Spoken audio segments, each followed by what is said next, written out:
Remember way back to the campaign trail for president? Donald Trump said he has so much money he wouldn't need anybody else's to help finance his campaign. Of course, we now know he took plenty of money. Here's a Facebook post from Trump, quote, "By self-funding my campaign, I am not controlled by my donors, special interests, or lobbyists. I am only working for the people of the U.S." But Politico points out that more than a third of the people Trump has met with since winning have been big donors, and many of them have gotten big jobs. Here are just the top 5.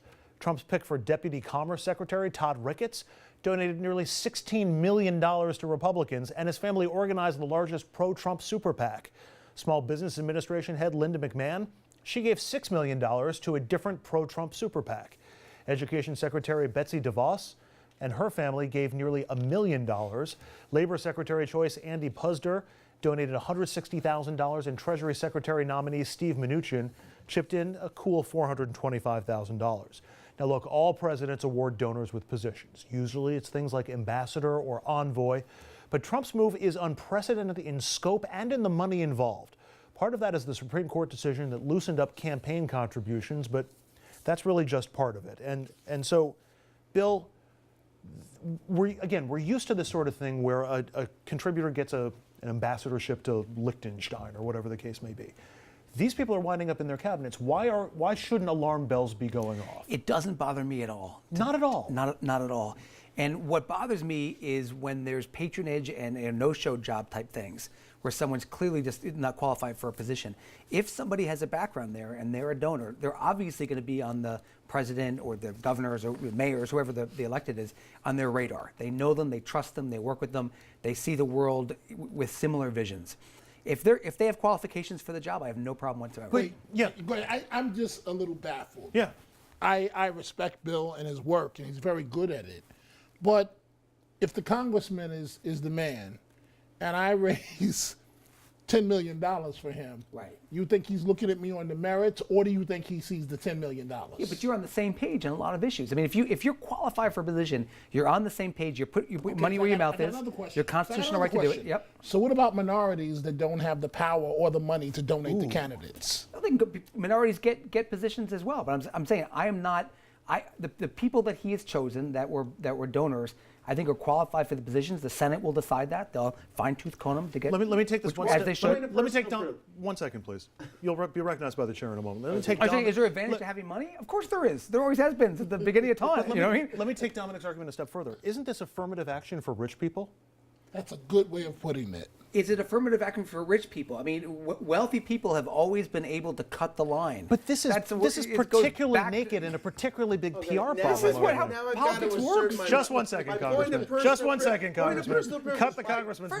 First of all, these people are losing a fortune by joining the administration. They're taking jobs for $160,000 where they make $60 million a year otherwise. And that's my second question. I defer to the congressman. But think well, the viewing public is not stupid. Think about this for a second. Congressman. Yes. I'm worth $100 million. Yes. Congratulations. And I'm going to give you $10 million for a job that pays me $145,000. It doesn't pass the smell test. You're a great American. You're trying to get Plus, he's definitely got you on speed dial at that point. Congressman, can we get to the reality? I recognize the former congressman. Thank you, Mr. Chairman. I ran for office successfully 25 years, held public office, so I know a little bit about this. The point is, we need to appoint people of merit, who have accomplishments and who have ability and who have integrity. Whether they're rich or poor or whatever their background, those should be the sole criteria. Bravo. Am I correct? Yes. So we shouldn't prejudice someone's possibility for being selected because they're poor or a person of any attribute other than ability. Let me take Dominic's example and question the congressman with it. Dominic said he was worth $100 million. Yeah. I don't believe him. But for the purposes of this example, let's say he's worth $100 million. Let's also say that he's the most qualified person for the job, on the merits, straight down the line. Yeah. Wouldn't you still be hesitant to bring him on board simply because he gave you so much money? Yes, I would wonder if there was an appearance of impropriety, but if Dominic was the person and is the person I believe he is. He's not. Then I would know that Dominic would survive that scrutiny because everyone would realize they trusted Steve to pick the right people. Steve picked a really good guy, good person, and they would then say, okay, let's see how it goes. We trust Steve. We just elected him. He picked someone he trusts. Let's give them an opportunity to succeed or fail on the merits. And the Senate will verify, because you're going to have to go through Senate confirmation. I'm sorry, Mr. Carter. I know you gave a huge donation, but you got to go through the confirmation process. See, this is why folks don't vote. Because the American people are not stupid. I'm worth $100 million and I'm going for Senate confirmation.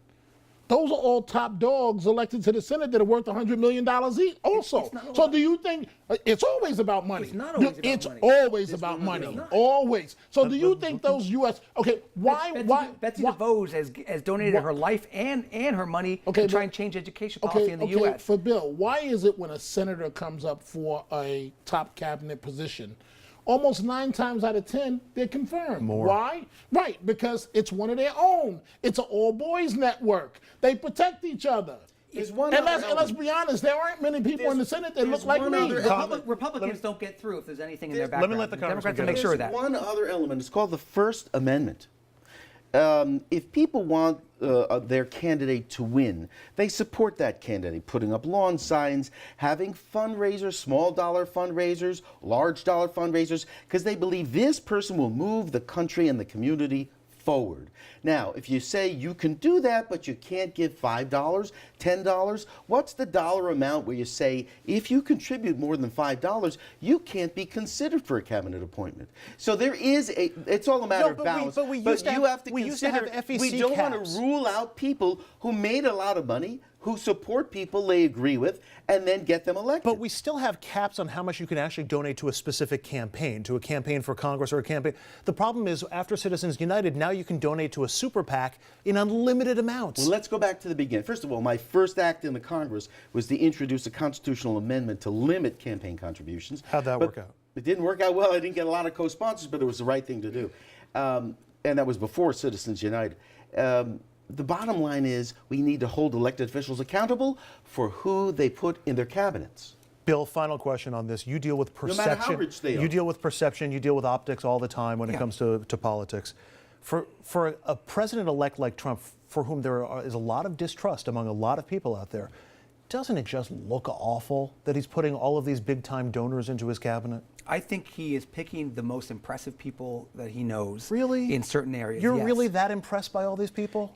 I think Trump is picking the people that are the most impressive ones he knows, in his estimation, for the categories that he's filling. And so the only group, he just knows billionaires and millionaires, so that's... A lot of successful people end up in that category. Dominic, what's your take on the optics of this? I was trying to avoid responding to this because the optics, again, the American people are not stupid. If you got money, you're in the game. If you got money, you have access. If you have money, you can be the congressman's best friend. No money, there's Even the door. without your $100 million, you'd be my best friend. Oh, there you go.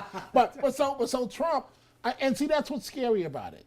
So if you're worth $100 million, you can get an appointment. And like you said, in the past, go be an ambassador. You can't hurt anything. You can't mess it up. Go, go, go. Now you're getting major policy positions. If you don't do the job well, you're going to get skewered. And Bill is right. if you did something wrong in the past, Really? you're going to get skewered, especially if you're a Republican. You're going to get ripped up in the press. You're not going to get through the Senate confirmation if you're hiding stuff. You're not going to. So there's no chance that Mnuchin is going to favor economic policies that benefit Mnuchin. There's no chance. Mnuchin favors economic policies that agree with Trump's view of economic policies. That's why he's being picked. They're on the same page. And Andrew, I know you got to go to a commercial, but let's look at the racial aspect of this.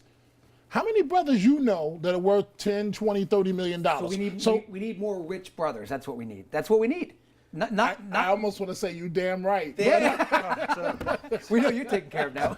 We need people of ability and quality, no matter their income level, no matter their asset level. We want everyone to do well. We'll take a break. Up next, critics are slamming the Obama administration for allowing the United Nations to condemn Israel's settlement building. But is this really much ado about nothing?